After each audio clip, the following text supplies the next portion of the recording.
Alrighty guys, hello and welcome back to the show.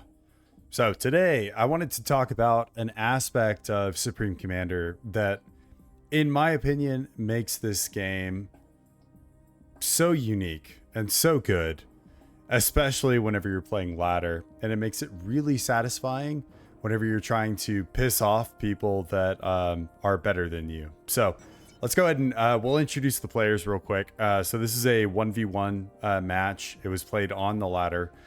You have myself up here, Schmammered, in the northeastern corner playing as the Seraphim. And down in the southwestern corner, you have Lord of Ashes, who is playing also as the Seraphim, opening first land. So everybody's going first land. And there are a lot of things in this game that I kind of want to talk about. One main thing, and we'll speed this game up a little bit, just so that not everybody is, super angry. But I'll talk a little bit about kind of my game plan for this game. So my game plan up here was to try and turn this as much into a North versus South match as I can, instead of a Northeast versus Southwest kind of match. For me, as a player, it's a little bit easier if I'm dealing with things on one axis, like North versus South or East versus West. I don't know why, but it is. It's the way that my brain kind of works. You can see that my opponent is dropping some raids here, taking out some expanding engineers, which is, quite good. My commander is expanding into the middle to try and get some of the additional mexes there in the middle. This guy, I completely forgot about this trick until I went back and reviewed the replay. But this scout is under cloak, and yeah, you can't build a mex on top of a cloaked scout. So if y'all want a way to just really troll with people, then that's a really good way to do it. But 5 minutes into the game, I have a good portion of the northern side locked and loaded, but I have very little military production, which is one of the things that I tend to fail at as a player. Is I tend to overemphasize economy instead of going for military units. And as you can see, my opponent has gone for a hell of a lot more military than economy. So my play works a little bit better long term, but definitely hurts me a little bit in the short term, as you can see from just overall military unit counts. And the reason why all these units are just streaming over here is because, like I said earlier, I wanted to turn this into a North versus South game as much as I could, instead of having this being a diagonal game, because that's how it's easier for me to think about a game whenever it's set up that way. I don't know why. I'm a little weird, but that's the way it goes. So I'm doing a little bit of a raid here, getting some Tech 1 units in to take out some mexes. But the main things as well that I wanted to point out are going to be mass total. These things are 100% in lockstep. So my opponent and I are producing very similar amounts of mass in this game. But the main difference is where this mass is actually going. So I have now a good amount of Tech 1 land factories. They're streaming entirely across the northern side of the map, because I want to take these 3 mexes, and then I want to lock down a base here and kind of secure this as much as possible while sending out different raids across the map. That was my whole little game plan. And right now, the game plan is going pretty well. We'll bump up the speed a little bit though. As you can see, I'm still at just a total military unit disadvantage. So he's going to be able to win at most military engagements. And actually, I think I try and semi-commit to an engagement here, and it doesn't go super well for me. I'm also losing an engagement down here in the south. And so this rally point is now becoming a huge problem for me because I'm now having to redirect units from that rally point down towards the south. I'm ending up losing some mexes. But by and large, my overall goal of turning this into a north versus south game has gone relatively well. But we'll pause for a second because there are a couple things that I need to point out. Firstly, my opponent has secured these 3 mexes. Now, these 3 mexes are mirrored with these 3 mexes. As you can see, I am unable to secure these 3 mexes. So that's not good whenever I'm trying to turn this game into a north versus south game, because ideally I would want there to be equitable mass distribution, and we do not have that at this point. The other thing is my opponent is at Tech 2. He has a couple of Yenzines that are bumping around out there. Now for me, I'm trying to remember where I was in the Tech 2 space. Okay, so I do have Tech 2, and I do have some Ilshevas that are coming out,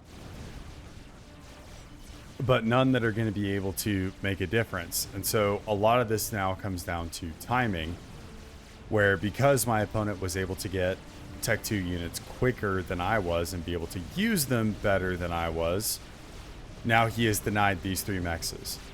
Now down here, I do have a couple of Ilshevas that are going to try and take out this 3 mex expansion and will be successful in denying this for the time being.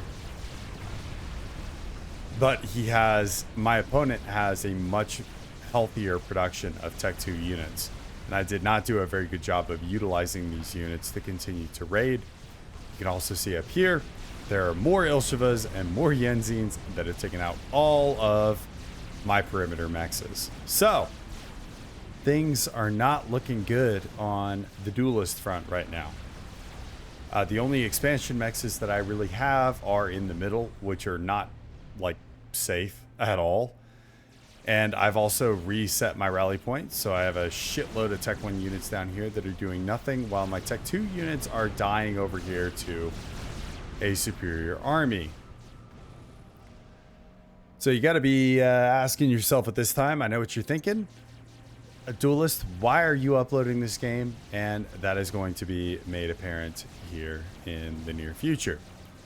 My opponent is going for a gun speed and range upgrade right now. My commander is up here. He's also going for a restoration field upgrade.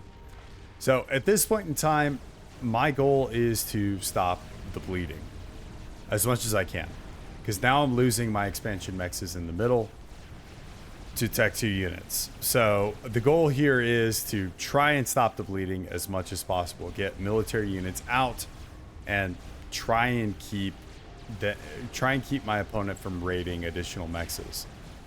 As you can see, I'm doing a fantastic job because I have Yenzines in my base, and I'm having to react by building Tech 2 point defense, which is great. This is the main goal that you want, is to be reacting. The one thing I do think I did relatively well is setting up little peripheral reclaim factories kind of across the map. Probably the only thing I think I did well in this game. Okay, but 13 minutes into the game, we've dealt with the infestation. Let's check mass totals. Still very similar, but you would have no idea by looking at it because this guy is absolutely styling on me whenever it comes to map control.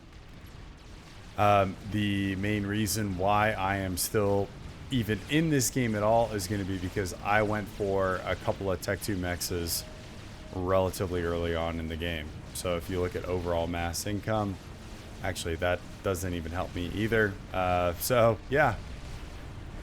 And okay, now it's looking like he's taken off. So 38 to 36. So now the mass game is starting to spiral out of control for me. 14 minutes into the game, this game is over for me, like 100%. As long as my opponent does not make a mistake, you can just look at the map. This game is a bajillion% over. But my opponent decides that it would be a good idea to move his commander forward. And to be honest with you, I don't 100% blame him, because he does have restoration field. He has gun. He's feeling pretty confident. From a radar perspective, he knows I've got a big army here. So he knows that I have a decent sized army here, but he decides to walk his commander forward.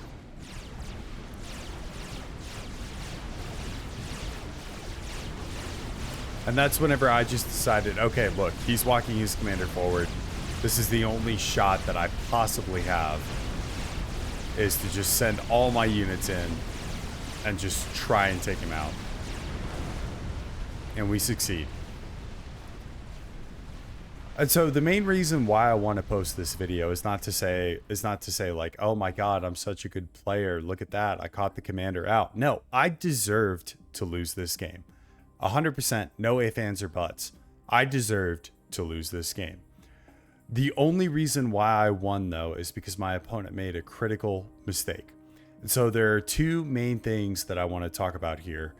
Is firstly, if you are in an advantageous position like my opponent was, don't risk your commander because you think you got balls of steel and that there's nothing out there that is going to kill you. This is a fantastic example of an instance where he underestimated me. He underestimated my army. He thought he was unkillable. He was not unkillable. The second thing that I want to talk about is that whenever you are on the losing side, like I was, don't give up. There are a lot of different ways that this game can play out that make it so that even if you were in a very bad position like this, you should not give up until the commander dies, until you are in a position where there is literally no chance of winning. And a lot of people might look at where I was in this game and say, there's no chance that I could possibly win. And I'm not going to lie to you, whenever I was playing this game, I kind of thought that as well. But there's always a way back into a game. And so perseverance is super important whenever playing this game, and perseverance can be rewarded like it was here, and you can win this game. So that's it from me. That's all I got to say about this game. Hats off to Lord of Ashes, man. Like, I know the dude lost, but he absolutely put on a show for me. Whatever, he's just taking me apart at every turn. So want to thank him for involuntarily being a part of this video, and I will see y'all in the next one. Peace.